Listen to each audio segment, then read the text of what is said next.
Terekes kõigile, siin olen mina taaskord ning täna ma lihtsalt näitan teile oma setupi ja gear'i, mida mina siis nagu hetkel kasutan, praegu, hetkel. Plaanis on uuendada kõike ja kõike ilusamaks ja suuremaks teha. Aga ma näitan teile siis, mis mul siin praegu kõik on, nii et lähme vaatame.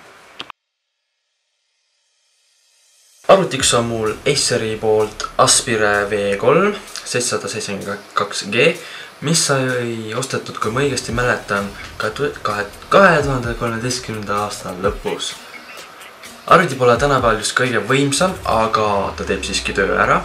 Näiteks GTA 5 ta veab kuskil seal low medium settingute peal just 60 FPS-iga ära, nii et saab mängida küll. Kõrvaklappideks on mul mingid pioneerid aastast 2014, kui ma nüüd ei eksi. Ning need kõrvaklapid on suurepärase heliga.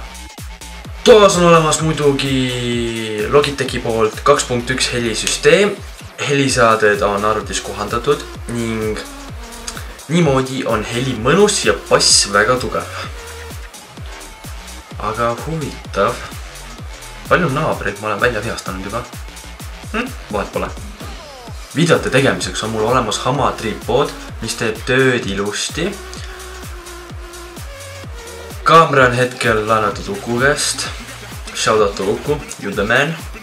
Kaamera on Canon EOS 1200D, mis on pildistamiseks hea ja videote tegemiseks ma ütleks, et decent.